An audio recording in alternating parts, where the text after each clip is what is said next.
العلي العظيم ولا حول ولا قوة إلا بالله العلي العظيم وبعد الحمد لله. Segala puja dan puji yang tertentu dirafakkan bagi Allah Subhanahu wa taala, Tuhan ta'aluk sekalian alam. Dialah Tuhan yang layak disembah dengan sebenar-benar sembah, dan Dia jugalah Tuhan yang telah menciptakan kita, yang pada asalnya daripada setitik air yang tidak bererti dinamakan ia sebagai mani, lalu disimpan di dalam sebuah empangan yang kukuh dinamakan ia sebagai rahim ibu. Dalam tempoh dan waktu yang ditetapkan, maka lahirlah kita di dunia ini diiringi dengan nikmat-nikmat daripada Allah Subhanahu wa taala. Dan sebesar-besar nikmat yang kita perolehi pada malam yang mulia ini adalah nikmat Islam dan iman. Selawat bertatahkan salam wa junjungan besar kita Sayyiduna wa Habibuna Syafi'una wa Zuhrina wa Maulana Muhammad sallallahu alaihi wasallam, yang mana syafaat dan bantuan daripada baginda Nabi lah yang kita dambakan di akhirat kelak, ke atas ahli keluarganya, para sahabatnya serta orang-orang yang mengikuti jejak langkahnya. Alhamdulillah, syukur kita kepada Allah Ta'ala, malam mulia dapat kita bertemu lagi di dalam pembahasan kitab Penawar Bagi Hati yang dikarang dan dihimpun oleh Syekh Abdul Qadir bin Abdul Muttalib Al-Indonesia Al-Mendiri. Dan kita telah sampai pada kitab yang kedua pada menyatakan qalbu, iaitulah jantung hati. Dan kita perbahas telah sedikit sebanyak daripadanya pembahagian qalbu hati itu tadi, yang mana bila disebutkan serta sifat-sifat yang terpuji di dalam qalbu hati itu. Kita dah bahas yang pertama dan yang kedua, maka kita sambung pula yang ketiga. Kata pengarang kita rahimahullah ta'ala dalam kitabnya, dan yang ketiga, bahawasanya jantung itu raja bagi segala anggota, dan segala anggota itu mengikut ia akan perintah rajanya. Dan apabila baik jantung itu, nescaya baik segala anggota, dan apabila jahat ia, nescaya jahat segala anggotanya. Sabdaan Nabi SAW, inna fil jasadi mudghatan idza saluhat saluha jasadu kulluh, wa idza fasadat fasad jasadu kulluhu, ala wahyakal. Artinya bahawasanya ada di dalam tubuh itu sepotong daging. Apabila baik ia, nescaya baiklah oleh tubuh itu semuanya. Dan apabila binasa ia, nescaya binasalah oleh tubuh itu semuanya. Jaga-jaga, dan iaitulah jaga-jaga, dan iaitu jantung. Dan apabila adalah baik jantung itu sebab bagi baik segala anggota, nescaya wajib atas kita bersungguh-sungguh pada membaikinya dan memeliharanya daripada segala kebinasaan. Jadi itu sebab kata pengarang kita Allah Ta'ala, dia nak beritahu apa? Nak beritahu semuanya dalam diri manusia ni, raja yang mentadbir bagi diri kita ialah jantung kita, yang mana diletakkan di situlah segala ketenangan, di situlah letak segala kerusingan, kesempitan, dan juga di situ juga diletakkan oleh Allah Subhanahu wa taala keinginan-keinginan. Hati kita ni macam-macam perkara dia nak. Kadang-kadang kalau dia orang perak libang libu, tak tentu arah. Kejap dia nak jadi baik, kejap dia nak buat benda buruk, kejap dia nak jadi soleh, kejap nak jadi soleh. Tentu Allah Ta'ala. Itu sebab amalan zikir kita apa dia yang kita perlu zikirkan pada pagi dan petang, iaitulah ya muqallibal qulub wal absar sabbit qulubana ala dinika wa ala ta'atik. Ya muqallibal qulub, wahai Tuhan yang membolak-balikkan qulub. Al-qulub bermakna jantung hati tadi lah. Wahai Tuhan yang membolak-balikkan hati, sabbit qulubana, tetapkanlah hati kami ini, ala dinika wa ala ta'atik. Allahu Akbar.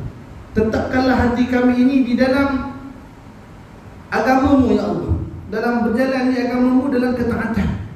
Kita hidup hari ini kerana apa? Kerana kita telah berjanji dengan Allah Subhanahu Wa Taala. Kita janji dengan Allah Taala. Every day, setiap hari. Kalau kita daripada zaman sekolah rendah dulu, tadika, masuk sekolah rendah, sekolah menengah, masuk IPT, bahkan yang kerja dengan kerajaan, institusi kerajaan. Biasanya bila berlaku perhimpunan pagi nak menaikkan semangat dan integriti, apa dibuat? Dibacakan ikrar pada setiap hari. Bahawa kami adalah penuntut, bahawa kami adalah dia akan sebut itu. Ada ikrarnya nak menunjukkan jati diri, semangat ataupun dorongan untuk kita terus berkhidmat dengan baik. Begitu juga dengan jadi orang Islam. Orang Islam ni dia ada ikrar setiap pagi kepada Allah Ta'ala. Setiap pagi dia ada ikrar dengan Allah Ta'ala. Apa ikrar dia kepada Allah Ta'ala? Iaitulah kalimat raditu billahi rabba wa bil islami dina wa bi muhammadin nabiyyan wa rasulah. Raditu billah, kami redha ataupun redha aku Allah itu rabba, Tuhan yang disembah. Wa bil islami dina, dan Islam itu sebagai ad-din. Apa tu ad-din? Bila manusia mengatakan ad-din semata-mata agama, kurang tepat. Dia semata-mata agama kurang tepat. Kenapa? Kerana kalau nak cerita agama, Hindu pun mereka kata mereka agama, Kristian pun kata mereka agama, dan Kristian bernama Allah Buddha pun kata mereka agama. Jadi Islam ni apakah dia semata-mata agama? Tidak. Itu yang dikatakan raditu billahi rabba wa bil islami dina, wa bil Islam, dan kami memilih Islam itu sebagai din, sebagai agama. Tak. Kami memilih Islam itu sebagai jalan hidup kami. Itu sebab bila kita bangun tidur saja kita telah terikat dengan janji keislaman kita. Bangun pagi kita dah berdoa minta lindung pada Allah. Hidup kita 100% dengan Islam, dan Islam itu mesti diadaptasi dalam kehidupan kita secara syumuliyah, menyeluruh, kafah, iaitu secara total. Bukan Islam ni ambil sekadar juzuk saja. Masa nak nikah ikut Islam, masa nak cerai ikut Islam, buat kenduri ikut Islam, nikah mati ikut Islam. Adapun cara hidup, cari kewangan, cara menyara kehidupan, cari harta dunia, tak apa, tu tepi. Yang penting sembahyang. Dia kata buat dosa pun tak apa, yang penting sembahyang jangan tinggal. Betul. Pada yang penting sembahyang jangan tinggal. Nak buat dosa tak apa tu tak boleh. Jangan kata tak buat dosa tak apa, yang penting tak apa. Bila dia ungkap buat dosa tak apa, tu salah. Sebab memang kita manusia yang dijadikan oleh Allah Ta'ala adalah makhluk pelupa. Setiap kali dia terlupa, tapi diminta supaya banyak istighfar, minta ampun pada Allah. Bukan kesilapan tu kesilapan yang sengaja. Ini dia pergi buat dosa yang sengaja. Tak apa kata dia. Yang penting sembahyang dia jaga. Itu hatinya ada problem. InsyaAllah dalam ruang hati itu ada problem. Kerana hati ni ialah suatu ruangan yang tidak boleh masuk dua perasaan dalam satu tempat. Saya ni benci betul dengan dia, tapi saya sayang dia. Macam mana awak benci dia tadi awak sayang dia? Saya ni sangat merindui Allah Ta'ala, tapi saya buat apa yang Allah larang. Kan tak kena waktu itu. Itu sebab al-qalbu, iaitu jantung tu tadi, kita minta wahai Tuhan yang bolak-balik, tetapkan hati kami ala din. Nampak tak? Pada perkataan tu raditu billahi, pada perkataan yang muqallibal qulub wal absar, sabbit qulubana ala din, tetapkan hati kami atas pilihan jalan hidup kami, iaitu berpaksikan kepada Engkau semata-mata Allah. Itu sebab anggota ni kita kena minta kepada Allah. Ya Allah, jadikan anggota kami ni anggota yang ditaufikkan oleh Engkau untuk dapat buat ibadat. Yang Kau jadikan dia buat ibadat yang Kau terima. Itulah betul Adawiyah punya doa. Kan biasa kita dengar. Apa doa dia munajat dalam Adawiyah?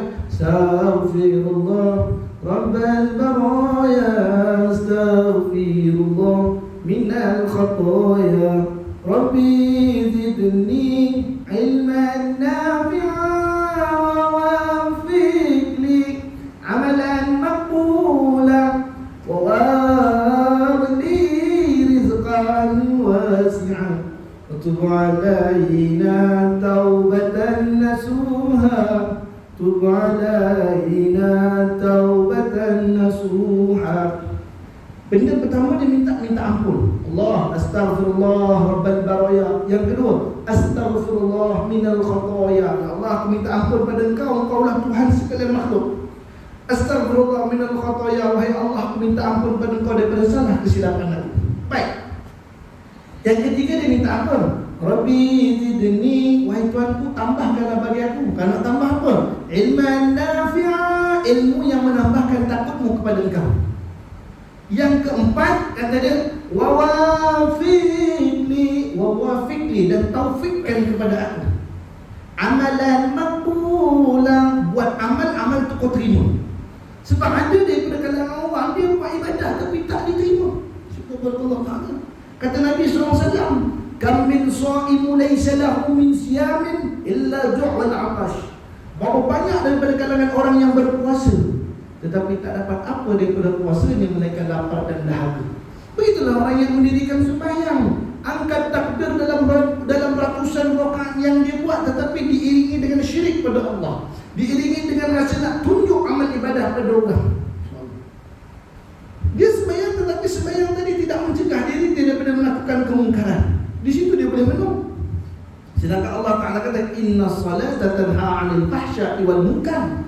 Sedangkan orang yang mengerjakan sembahyang itu maka akan tercegah dari diri daripada fahsya' wal munkar, daripada melakukan perkara-perkara yang keji, wal munkar, dan perkara-perkara yang mungkar. Jadi bila perkataan mengatakan alah nak buat maksiat tak apa, yang penting solat jaga. Kalau orang itu menjaga solat, nescaya terjaga ia daripada melakukan maksiat. Sebab bertepatan dengan firman Allah tadi, inna salata tanha 'anil fahsya'. Dengan sembahyang tadi kamu akan terhindar diri daripada melakukan fahsya'. Itu Allah Ta'ala. Jadi ketika itu sebab benda-benda ni semua datang daripada mana? Turukan jantung hati. Bagaimana kita kosakkan Allah dalam hati kita. Bagaimana kita meyakini tentang kebaikan, kerahmatan, keagungan Allah beri pada kita selama kita hidup atas dunia ini. Dan bagaimana hati kita memikirkan tentang azab yang diturunkan oleh Allah Subhanahu wa taala. Masyaallah barakallahu taala. Jadi itu sebab kita lihat pada penggan yang ketiga ni kata pengarang kitab rahimahullah taala, dia sebut inna fi jasadi mudghatan, dalam jasad tubuh badan anak Adam tu ada sekutui daging. Iza saluhat jasadu kulluhu. Kalau baiklah daging tadi, maka baiklah seluruh jasad ni. Jadi ada pepatah orang kata macam ni. Tak maaf lah dia cakap apa? Alah ustaz, dia tu mulut dia jahat, hatinya baik. Kata dia tu mulut dia jahat, hatinya baik ustaz. Mulut dia memang apa? Tak. Ulama menolak begitu. Kenapa? Hadisnya ada gitu. Inna fi jasadi mudghatan, dalam tubuh badan dia ada daging. Iza saluhat jasadu kulluh. Kalau baik daging tadi, baiklah seluruh tubuh ni. Makna kalau dia kata ustaz, dia hati dia baik, mulut dia jahat, tak jadi tu. Sebab Nabi kata kalau baik jantung hati tadi, maka baik seluruh tubuh ni. Mana mulutnya baik, telinganya baik, matanya baik, kakinya baik, tangannya baik. Tetapi tak kena dia kata mulut dia jahat, hati dia baik, tak kena. Dia ada something wrong somewhere. Dia tak bertepatan dengan hadis Nabi SAW. Wa idza fasada kulluhu. Apabila hati dia jahat, maka jahat tubuh badan dia. Dia kata ada ustaz, jangan tengok orang tu, nampak je baik, hati jahat. Kena tak kena? Pun tak kena. Subhanallah ta'ala. Jadi perkataan begini tidak sepatutnya dibiasakan dalam masyarakat. Tak biasa dalam masyarakat. Subhanallah ta'ala anhu. Dengan perkataan-perkataan yang demikian rupa itu, dia boleh menyebabkan seseorang itu akan berlaku masalah su'uzan. Itu sangka buruk pada orang.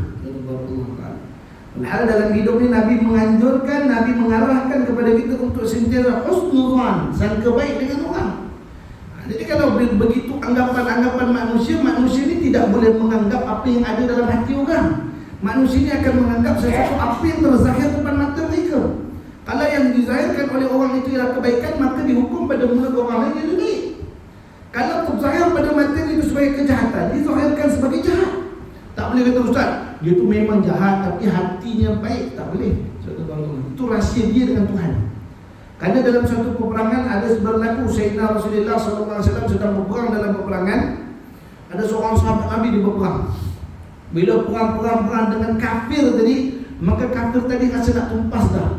Lalu dia pun melutut, minta maaf, aku menyerah. Asyhadu an la ilaha illallah wa Muhammadur Rasulullah. Aku nak saksi bahawa tiada Tuhan selain Allah dan Muhammad itu pesuruh Allah. La ilaha illallah, kata si kafir tadi. Masuk Islam dia. Maka ketika itu sahabat ni tadi, dia tak peduli, dia ambil pedangnya, dia hayun kepala kawan tu.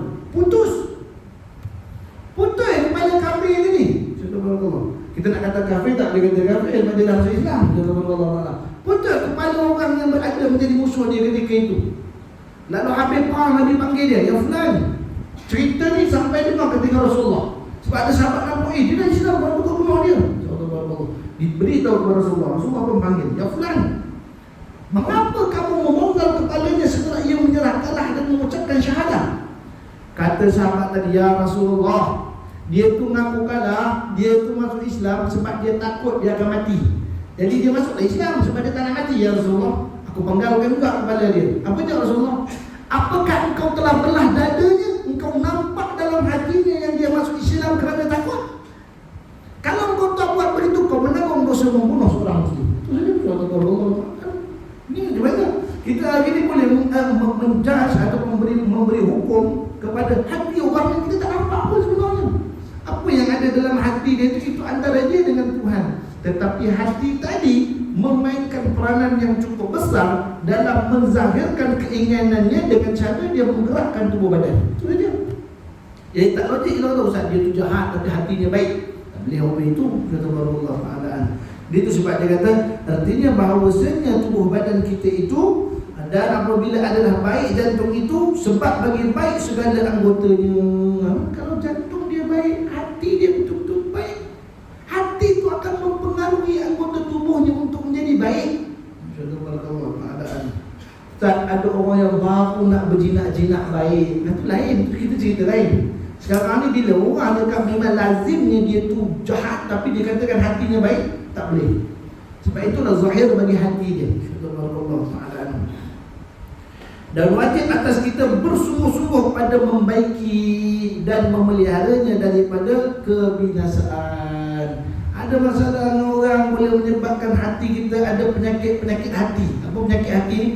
Penyakit hati namanya hasad, dengki, ujub, riya, sum'ah, takabur, masalah, kerasa besar diri, sombong dan sebagainya. Ini semua penyakit-penyakit hati yang perlu dijauhi, perlu sentiasa diperbaharui. Kalau datang penyakit itu, astagfirullah, perbaharui hati kita dengan keadaan baik. Itu sebab orang nak dapat ilmu. Ada orang, Ustaz, saya mengaji dah 10 tahun tak lekat-lekat dalam kepala, mengaji tak dapat satu apuk pun, kata Allah. Itu sebab ulama pesan, sebelum kamu mendapatkan ilmu, maka hendaklah kamu membersihkan tempat ilmu terlebih dahulu. Apakah tempat ilmu itu? Iaitu hati. Al-ilmu nurun la yadkhul ma'asi.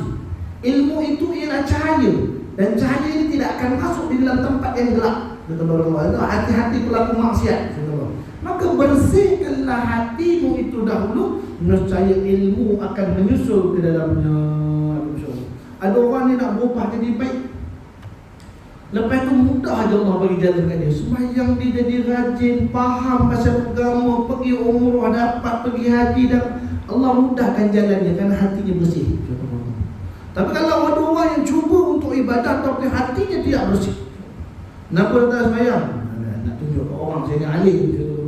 Orang taman saya semua sembahyang, kalau saya tak sembahyang apa kata orang nanti. Jadi bertujuan lain daripada ibadah kepada Allah, tak menyucikan hatinya. Maka ketika itu bagaimana ilmu tadi nak masuk, hidayah tadi nak masuk. Sebab bila tengok ada orang tertindas ke dengar kezaliman yang berlaku atas orang Islam, dia orang demo, tak ada perasaan. Ini pertama dia punya Allahumma salli ala empati itu tadi tidak berlaku kerana hatinya telah rosak. Maka jagalah hati tadi daripada ia rosak. Mungkin tubuh kita, kulit kita akan rosak dengan berkedut. Rambut kita akan habis ink, dulu hitam sekarang putih. Tangan kita dulu mampu mengangkat goni beras tu 50 kilo, duduk pikul 2 begitu boleh mengangkat. Sekarang mengangkat beras 5 kilo pun panggil anak. Ada itu tanda kebinasaan tubuh badan. Tapi jangan kita lupa ada satu benda yang tak binasa dalam badan kita, iaitu hati kita. Iaitu kita kena sentiasa perbaharui agar sentiasa dia tu bergerak sebagai raja yang mentadbir tubuh badan kita. Masya Allah. Habis yang ketiga.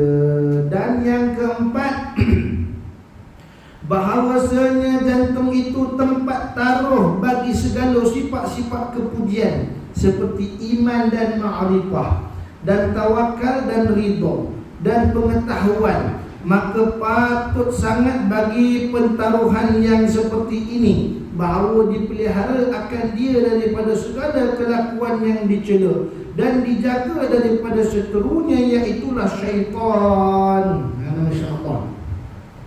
Yang keempat kata dia apa? Jantung ini dia jadi lokasi, dia jadi peti simpanan ataupun peti yang diajukan oleh orang dengan sifat-sifat kepujian. Kalau orang baik, orang tu rajin tolong orang, dia ngangkat selipar susun elok, apa orang kata? Dia ni baik hati. Baik hati, kata Allah Ta'ala. Makna sifat kebaikan itu tadi disandarkan kepada hati. Padahal bukan hati yang angkat selipar, tangan yang angkat selipar, kaki yang alihkan selipar, Masya Allah. Mata yang tangan yang menyapu, betul itu baik hati. Masya Allah, baik hati. Kerana hati tadi menggerakkan, jadi tempat kepada segala sifat ketaatan. Seperti apa sifat kepujian tu? Iman, iaitu dia beriman dengan hatinya. Ma'rifah, iaitu dia kenal Tuhannya dengan hatinya.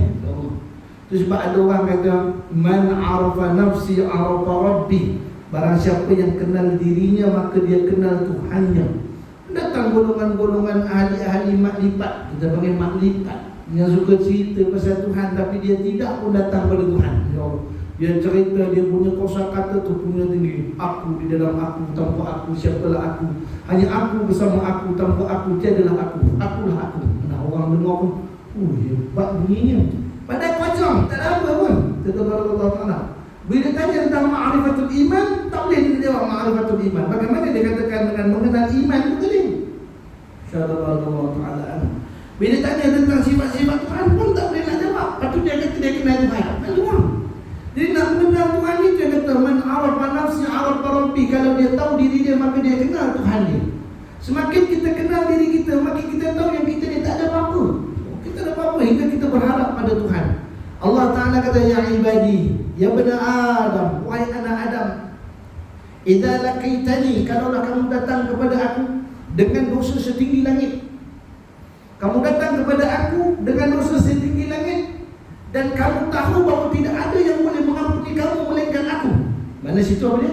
Dia dah kenal Tuhan. Kamu tahu tak ada siapa boleh mengampuni kamu melainkan aku. Akan kuberikan keampunanku kepada kamu, wa ma'ubali, tanpa peduli kamu tu siapa. Dulunya kamu tu ustaz ke, dulu kamu wali ke, dulu kamu tu tok guru alim ke, dulu kamu tu penyamun ke, pengompak ke, perogol ke, penzina ke sekalipun. Idza laqaitani, kalau kamu datang kepada aku dan kamu kenal aku sebagai pemberi ampunan yang tak ada siapa boleh bagi ampunan kepada kamu melainkan aku ampunkan kamu. Aku tak ingat kamu tu siapa. Cuma aku tahu pada ketika itu kamu adalah hamba yang datang dalam keadaan kenal aku ni siapa. Itu nama syaitan Allah Ta'ala. Itu sebab man arafa nafsi tadi tu, bila dia kenal diri dia sebagai orang yang kekurangan, sentiasa dia bergantung harap kepada Tuhannya. Itu dia. Dalam puasa, apa hadis puasa yang biasa kita dengar? Man shoma Ramadan imanan wa ihtisaban ghufira lahu ma taqaddama min dhanbihi. Barang siapa yang berpuasa pada bulan Ramadan imanan, dengan rasa keimanan. Apa dia iman? Percaya kepada Allah. Imanan wa ihtisaban, dan juga pengharapan kepada Allah. Dia dah harap kepada Allah Ta'ala. Ghufira lahu ma taqaddama min dhanbihi. Diampun di Allah Ta'ala dosa dia yang lalu. Ni kita dalam bulan Muharram. Apa hadiah yang Allah nak bagi pada kita dalam Muharram ni? Iaitu hari Arafah. Hari Arafah, hari Ashura. Kata Allah Ta'ala, hari Ashura, barang siapa yang berpuasa pada hari Ashura, diampunkan oleh Allah Ta'ala dosanya setahun yang lalu. Apa maksud diampunkan oleh Allah Ta'ala dosa yang lalu? Ini maknanya pengharapan. Kerana kita kenal diri kita ialah orang yang tak miliki apa-apa melainkan Tuhan yang membagi. Itu sebab zikir Rabiatul Adabiyah tadi kata apa? Wawafiq li, taufikkan aku. Apa itu taufik? Taufik itu ialah kelakuan dan pergerakan dalam melaksanakan ibadah. Hidayah itu ialah lintasan hati, lintasan. Tengok cerita tanah kubur malam tadi, katalah tengok cerita tanah kubur sebelum datang petang tadi dan semua tengok cerita tanah kubur. Nasib Bilal-Han dan mayatnya pula Allah buat jenayah. Kita terkenal, si mati ni perangai serupa macam aku lah. Dia terkenal macam dia. Astagfirullahaladzim, macam ni kematian nanti. Ya Allah, takutnya. Ya Allah, takutnya. Itu hidayah. Itu hidayah. Jadi apa dia buat? Aku madah nak pergi masjid lah. Aku madah nak pergi masjid dia, insyaAllah. Lalu ketika itu apa dia buat? Dia pun mandi, dia siap pakai baju, dia bergerak ke masjid. Perbuatan dia gerak ke masjid dia bagi taufik. Bila dengan kata kepada Allahu Akbar, taufiknya melaksanakan hidayah. Hidayah tadi lintasan hati, taufik itu pergerakan dia. Jadi itu sebab Nabi kata wawafiqli, taufikkan aku, ini gerakkan tubuh badan aku melaksanakan amalan maqbula, amalan yang kau terima ya Allah. Ada para sahabat radhiyallahu anhum ajma'in, mereka mengangkat tangan kepada Allah Taala di waktu malam hari, ya Allah, dalam jutaan rakaat yang aku sembahkan kepada Engkau ya Allah, kalau Engkau terima satu rakaat pun cukup ya Allah. Aku hantar dia berjuta pada ya Allah, tapi Engkau terima satu rakaat pun ya Allah, memadailah ya Allah, kerana Kau ridha dengan satu rakaat yang aku hantarkan. Jangan sampai satu rakaat Tuhan tak terima. Ini masalah. Ya Allah Ta'ala, semua tu umpama kain buruk, nanti dia konyok-konyok, dia lempar ke muka kita. Ini bukan sayang. Nak hantar pada raja, orang hantar kalau masa ayam kecil, orang tak potong, orang bagi seekor, cantik punya, hias elok-elok. Ampun tuanku, ni makanan tuanku. Hidangkan. Bagi raja pun yang terbaik. Seluruh ahli jawatan kuasa Masjid Raja Muda Musa dipanggil menghadap ke istana Tuanku Sultan Perak di Ipoh. Bukan istana Kuala Kangsar, istana Ipoh, insyaAllah. Datang istana Hinggap di Ipoh kerana ada makan malam bersama tuanku. Sekalian ahli jawatan kuasa dikehendaki memakai pakaian berwarna yang lain daripada hitam, purple dan kuning serta putih. Dia beritahu hitam tak boleh pakai sebab waktu tu tuan bergelar. Putih tak boleh pakai sebab bukan waktu kabur raja tak mati, insyaAllah. Purple bukan kerabat, bukan orang belapan, bukan orang berenam, orang berlipat. Dan juga tak boleh pakai kuning sebab bukan raja. Lain warna silakan. Kita pun dah dengar, okey, 4 warna tak boleh pakai. Tak boleh pakai hitam, putih, purple, kuning, kata Allah. Kita pun akan cari apa? Kita akan cari baju yang terbaik. Kita pakai samping elok, songkok. Makan malam dengan tuanku pukul 8 malam. Allah Ta'ala 8 malam hari Ahad, hari Sabtu dah tempat hotel dah di Ipoh. Takut lambat, tempat hotel siap-siap. Bawa orang rumah, pakai songkok biasa je. Maknanya okey dah songkok ni. Maknanya okey tu. Ni sampai ni macam mana ni? Nak pergi makan pun.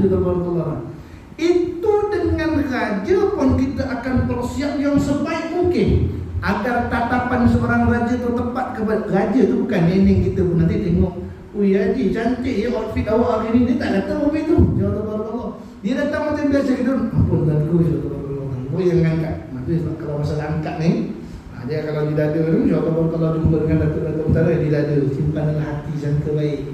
Kalau di sini, maknanya nak betul-betul kata ampun tuanku sembah, tapi harap dia ampun. Sebab nak betul-betul, kalau ada salah silap daripada mulut saya ni, tak ampun. Kalau dapat perintah, diangkat di atas kepala. Ini segala perintah tuanku di atas batu jemala batik. Batu jemala tu kepala, di atas batu jemala batik. Dia nak menghadap tu pun ada tertib. Lagi nak menghadap Allah Jalla Jalaluhu wal A'zam. Datang menghadap Allah Ta'ala. Allah Allah betul lagi. Lepas tu berhajat bahawa amalan itulah yang paling diterima oleh Allah Ta'ala. Kau malu apa itu? Allah Ta'ala. Kita nak capai satu matlamat yang kita boleh berdiri dalam masjid. Kita masuk masjid ni, kita berdiri, kita dah tak peduli siapa kat kanan kita, siapa kat kiri kita. Kita angkat takbir Allahu Akbar. Rasa kosong ni kita waktu ni. Bismillahirrahmanirrahim. Alhamdulillahi Rabbil Alamin, Ar-Rahmanirrahim. Waktu tu dia rasa sunyi sangat antara dia dengan Tuhan semata-mata. Yang ni halawiyah yang tak dapat diceritakan bagaimana hati tadi merasa ketika itu tenteramnya. Walaupun dalam kesunyian, tapi dia rasa penuh kehidupan dia. Tapi apa yang dipilih oleh masyarakat para hadi ini, bila rasa hati kosong, ambil kopi, duduk depan air terjun, duduk kat tepi tengok sunset, subhanallah ta'ala. Ataupun dia pergi kelab malam, joget, balik sambung balik hati kosong tadi. Sampai di rumah hati dia kosong semula. Aduh, tak boleh lah, tak pergi clubbing balik lah. Itu yang kerja tak hati nak balik. Dia dah pergi situ, pergi sana. Kenapa? Aku kalau balik rumah balik. Sebab hatinya tak terisi. Yang diisi itu hanyalah penglihatan dan hiburan saja. Makanan bagi hati tak ada. Hatinya masih lapar pada ketika itu. Dia hanya memberikan tuntutan kehendak jasadnya sahaja. Jasad yang nak hiburan. Tapi hatinya ketika itu masih kosong. Karena hatinya berkehendak kepada Tuhan. Dulu saya pernah beritahu dah, Allah uji kita, Allah datangkan ujian kepada kita dengan berbagai jenis penyakit. Antaranya pada tahun 2018, insyaAllah, betul sebelum tu, tahun 2008 diwartakan oleh Kementerian Kesihatan Malaysia bahawa penyakit nombor 1 rakyat Malaysia ialah sakit jantung. Bila sakit jantung meningkat dalam negeri Malaysia, dalam tanah kita, tanah Malaysia, apa yang dibuat oleh kerajaan? Kerajaan tubuhkan Institut Jantung Negara, IJN. Pada tahun 2016, Kementerian Kesihatan Malaysia mewartakan sebagai kanser sebagai musuh negara. Jadi penyakit nombor 1 negara, kanser payudara, kanser rahim, kanser, macam jadi kanser. Apa kerajaan kita buat? Kerajaan kita tubuhkan Institut Kanser Negara, IKN. Ada Institut Kanser Negara. 2019, sebelum pandemik menyerang. Pandemik itu kita tak panggil penyakit nombor 1. Pandemik ni lah wabah yang menyerang dunia. Dia tak masuk dalam statistik. Jadi statistik dia kata apa? Penyakit nombor 1 rakyat Malaysia pada ketika itu ialah sakit mental. Sakit mental. Negara kita dilanda dengan bipolar disorder, anxiety disorder, narcissism disorder, mental disorder, penyakit mental yang banyak. Dulu orang gila kalau kita nak jemput tepi-tepi jalan, kutip sampah, makan sampah, kita kata orang gila. Sekarang ni orang gila duduk dalam jalan, ya tuan, dalam office orang gila. Kenapa? Dia stres kerja tu, tak tahan, jerut, bunuh. Terjun bangunan, orang meniaga, orang kaya mati dibunuh. Padahal mati itu mati sendiri nak mati. Sudah Allah Ta'ala. Itu sebab Allah datangkan penyakit gila dalam kalangan masyarakat Malaysia. 2019 disebabkan banyak sangat orang gila. Nisbah pada tahun itu iaitu 1:60. Apa maksud dia? Kalau ada 60 orang berkumpul, pastinya ada 1 orang sakit jiwa dalam. Mana banyak? 60 orang. Dalam kita pun kalau kata 40 orang ada. Kalau ada 20 orang lagi ada sakit gila. Kalau takut-takut 59 kat orang tak gila, yang gila ni ustaz ni pun. Ya Allah, ustaz yang gila apa ni pun. Ya Allah Ta'ala. Tapi apa yang dia buat oleh kerajaan? Besarkan hospital dalam rambutan, besarkan tampoi punya hospital mental. Tak? InsyaAllah Ta'ala. Tak begitu. Kerana sakit mental ni sakit rohani. Dia bukan sakit jasmani. Jantung tadi jasmani, kanser tadi jasmani boleh nampak. Kalau kita pergi hospital, ustaz, doktor, apa penyakit saya ni doktor? Pakcik ni sebenarnya ada masalah jantung tersumbat. Sakit jantung pakcik tu. Jantung apa benda tu? Kata dia orang hulu dah tak pernah tengok jantung, insya-Allah. Ni pakcik. Ni bentuk jantung tu, dia ada 2 saluran. Ni saluran injak masuk, yang ni injak keluar pakcik. Bila darah ni masuk, yang ni akan pump tendang keluar. Masalah pakcik sekarang ni, injak masuk ni cantik, dia boleh masuk. Injak keluar ni tersumbat. Kita kena bubuh spring sikit. Bubuh spring, masalah selesai. Okey. Di mana jasmani boleh tunjuk. Apa sakit saya ni ustaz? Minta maaf pakcik, pakcik kena kanser. Kanser? Apa tu? Ya tu. Ni pakcik. Tengok paru-paru pakcik ni, ada satu jangkitan kuman ni, dia dah makan paru-paru pakcik. Ni kotor kita kena buang untuk dapatkan. Nasib baik pakcik ni baru peringkat pertama, kita boleh ubat lagi kata insya-Allah. Segerakan doktor. Sebab nampak. Daripada pakcik dia bawa datang anak dia macam orang gila di rumah. Apa masalah anak saya ni doktor? Pakcik, anak pakcik ni sakit jiwa. Sakit jiwa? Benda apa jiwa tu doktor? Doktor pun sakit jiwa nak menerangkan jiwa. Insya-Allah taala. Insya-Allah. Nak nunjukkan kepada orang macam mana bentuk jiwa tu, ada bentuk tak jiwa? Jiwa tak ada bentuk. Dia tak ada bentuk. Jiwa ni sakit mental pakcik. Apa benda mental tu? Mental ni fikiran pakcik. Anak saya okey berfikir elok je lagi. Allah taala. Bukan masalah. Fikir mana? Jadi otak dia sakit lah Ustaz. Dah cakap doktor, otak dia sakit lah. Bukan otak ni pakcik. Dia perasaan dia, jiwa dia tu ada masalah tu. Tak faham lah doktor. Tak faham sebab benda tu tak boleh tunjuk. Orang tak boleh tunjuk masalah jiwa. Sebab jiwa ni ubat dia. Doktor kata sakit jiwa. Kalau lah pakcik tu terima baik, apa cadangan doktor? Ini ubat-ubat yang perlu dia makan. Adakah ubat-ubat tadi boleh mengubati sakit jiwa? Tak boleh. Bagi tahu doktor mana boleh ubat sakit jiwa dengan ubat. Tak boleh. Ubat yang diberikan oleh doktor kepada pesakit jiwa hanyalah untuk menenangkan mereka. Bila mereka stres, bila mereka tertekan, bila mereka mula datang simptom-simptom kegilaan tadi, telan ubat tadi, dia tenang, dia duduk elok, relax balik. Besok dia gila balik. Allah Ta'ala. Habis nak ubat sakit gila ni macam mana doktor? Kata doktor, pergilah cari ustaz ke, pergi cari ulama ke, dekatkan diri pada agama. Last balik pada Tuhan. Tu sebab kerajaan dia tak buat hospital gila. Sebab dia nak suruh orang pergi masjid. Orang gila kena banyak ke masjid. Kita baru Allah Ta'ala datang balik, imarahkan, ingat balik Tuhan, baru elok mental. Kita dekat ni ada daerah yang terdekat dengan kita dulu, iaitu Rasa. Sebelum sampai Rawang, kalau ikut jalan Kuala Lumpur baru, dalam tu ada satu sekolah agama dulu, pondok namanya Rasa. Namanya Darul Atik. Dulu pengasah dia iaitu almarhum Tuan Guru Haji Ghazali Hasbullah. Anak dia sekarang banyak pendakwah lah, Ustaz Naha Afendi, Ustaz Nizam Ghazali, itu semua anak-anak dia. Saya dulu sempat dengan almarhum Tuan Haji Ghazali Hasbullah, insya-Allah. 80% student pondok tu orang gila. 80% orang gila dan penagih dadah. Dah mana tu? 80% orang gila dan penagih dadah. Saya datang dulu kecil-kecil, waktu saya datang umur saya 12 sampai 15 tu saya berulang batuk saya kawan baik dengan Tuan Guru Haji Ghazali Hasbullah tu, masya-Allah. Bila datang waktu tu, kita akan nampak orang kena rantai, duduk tepi rumah, duduk rantai, kena rantai, orang yang bawa hantar, orang gila hantar, rawat dengan rohani, dengan cara zikir. Akhirnya apa jadi pada orang gila ni? Mereka lah yang mengimarahkan surau masjid, surau pondok. Subhanallah. La ilaha illallah. Assalamualaikum. Dengan kita tunjuk gila. Bila Tuan Guru lalu, Assalamualaikum ya. Biar makan. Elok waras dia. Subhanallah Ta'ala. Sebab jiwanya tu kosong. Penyakit mental ni datang sebab jiwa kosong. Kita nak ubat dengan cara apa? Kita pilih, kalau kita stres, kita kosong, anak-anak muda kan buat apa? Pergi konsert.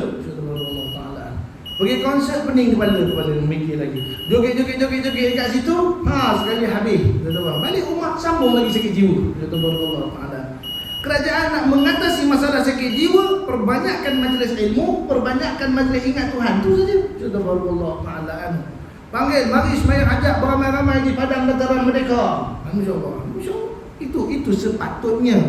Ambil orang-orang yang ada masalah anxiety ni sekarang sekolah di Malaysia dilanda dengan masalah pelajar-pelajar yang noreh tangan. Saya baru-baru ni kuliah Ma'al Hijrah di beberapa sekolah. Isu dia viral, budak TikTok yang kelar tangan pakai pisau pelik tu. Dia toreh-toreh tangan. Ini kenapa jadi macam tu? Kata mereka stres hidup. Jadi kelar tangan hilang stres? Tak hilang pun. Kata Allah Ta'ala. Tapi dia kata rasa puas. Bila sakit tu dia ada rasa puas. Kata Allah Ta'ala. Dia mencapai kepuasan dengan perasaan. Sebab nak hilangkan rasa kosong, nak hilang dia kena perasaan. Ada orang yang dia nak hilangkan kosongan, dia ketawa bahak-bahak, dia seronok ketawa. Ada orang yang nak hilangkan rasa tertekan hidup, dia pukul diri dia sendiri supaya dia rasa sakit, dia rasa puas dengan kesakitan. Tapi apa yang kita nak dalam hidup kita, ala bi zikrillah tatma'innul qulub. Dengan kamu mengingati Allah, hati jadi tenang. Sebenarnya hati ni umpama kuda liar yang perlu dijinakkan. Yang menjinakkan dia hanyalah zikrullah. Dia sedang kuda, kalau tengah liar tu nak tarik pun tak boleh. Melainkan tuan dia kata, yit. Senyap dia. Bila nampak tuan dia, baru dia senyap. Saya naik kuda masa di Mesir dulu. Saya mengaji di Mesir, saya naik kuda di Giza. Kita naik gedebuk. Nak panjat pun nama dataran Giza tu. Bila kita tekan kuda tu tok laju, tuan dia kata, berhenti tuan dia. Kita pukul kuda tu tak nak lari. Takkan lari tuan tu, kuda tu. Sekali tuan dia, kita pula yang telah kabur waktu tu. Tok tuan dia bunyikan bernama cemeti kan. Laju kuda tu lah. Kita tarik macam mana pun. Kata dia orang ajar tarik berhenti. Kalau tarik kanan, kona kiri. Tarik kiri, dia kona kanan. Kita tarik begitu, dia berhenti. Tariklah begitu juga kuda dia lari. Allah. Sebab tuannya suruh lari sebenarnya. Hati dia ada tuan dia. Siapa tuan dia? Allah. Tuan bagi hati ni Allah, bukan kita. Sebab kita sendiri pun tak boleh kawal hati kita. Itu sebab kita, ya muqallibal qulub, wahai Tuhan yang membolak-balikkan hati. Allah. Apa yang perlu kau buat dengan hati kami? Sabbit qulubana, tenangkan hati kami, tetapkan hati kami. Jadi macam mana kita nak tenangkan dia? Ala bi zikrillah, sebut nama Tuhan dia, maka tenang dia. Allah, takut dia, tak berani. Itu jaga hati kita dengan banyak menyebut nama Allah Subhanahu wa ta'ala. Baik, insya-Allah yang kelima kita akan sambung pada siri akan datang. Wallahu ta'ala a'lamu bis-shawab. Baik, sebelum kita tangguh pengajian kita pada malam mulia ni, saya buka ruang soalan kalau ada yang ingin bertanya. Falyatafaddal ma'jura.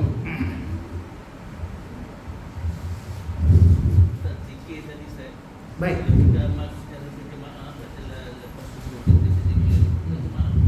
Boleh, tak ada masalah. Baik, itu lebih baik. Kadang-kadang ada orang yang nak capai tenang dia seorang-seorang. Beramai-ramai boleh? Boleh, tak jadi masalah juga. InsyaAllah tabarakallah. Sebab mengingati Allah secara berjemaah, itu lebih baik pun tak ada masalah juga. Boleh insyaAllah. Allah alam. Ada lainnya? Baik, kalau tak ada sekadar itu saja dulu kita pada malam ini. Sebenarnya tadi saya punya bayangan kita habis topik ni. Sampai masuk bab yang pertama, tapi tak dapat juga masuk nampak gayanya. Tangguh lagi ke minggu hadapan insya-Allah. Di sekadar itu dahulu ayah di ibu Allah Subhanahu wa taala. Ada salah silap tutur bicara saya, apa yang saya sampaikan kiranya tidak bertepatan dengan murad kita, persalahan dengan pandangan para ulama. Kepada Allah Jalla Jalaluhu wal Azam saya minta ampun. Kepada barisan ayahanda, ibunda, adinda dan kekanda sekaliannya, saya menyusun 10 jari mohon maaf di atas kekelajuran kata-kata saya. Apalah yang saya sampaikan kiranya tidak bertepatan dengan murad kita, maka Allah Subhanahu wa ta'ala, kepada Allah Ta'ala juga saya mohon ampun. Kepada barisan ayah di ibunda sekalian saya mohon ditegur dengan teguran insya-Allah. Aku qouli hadza wa astaghfirullahal azim li wa lakum wa lisairil muslimin wal muslimat wal mu'minin wal mu'minat fastaghfiru innahu huwal ghafurur rahim. A'udzu billahi bismillahir rahim. Rabbana anfa'na bima 'allamtana rabbi 'allimna alladhi yanfa'una rabbi faqina wa faqih ahlana wa qarabati lana fi dinina ma'al qudri wa zakar. اللهم افتح علينا فتوح العارفين اهدنا الصراط المستقيم صراط الذين أنعمت عليهم من النبيين والصديقين والشهداء والصالحين وحسن أولئك رفيقا يا أرحم الراحمين. اللهم إنا نعوذ بك من العلم لا ينفع وقلب لا يخشع وعمل لا يرفع ودعاء لا يسمع. ربنا تقبل منا دعانا إنك أنت السميع العليم. تب علينا يا مولانا إنك أنت التواب الرحيم. دعواهم فيها سبحانك اللهم وتحيتهم فيها سلام. آخر دعواهم أن الحمد لله رب العالمين. تقبل الله منكم. السلام عليكم ورحمة الله وبركاته. Kita tangguh dengan tasbih kafarah dan surah Subhanakallahumma wa bihamdika asyhadu an la ilaha illa anta astaghfiruka wa atubu ilaik. Wal 'asri innal insana illa alladhina amanu wa amilus salihati wa tawassaw bil haqqi wa tawassaw bis sabr. Alhamdulillah.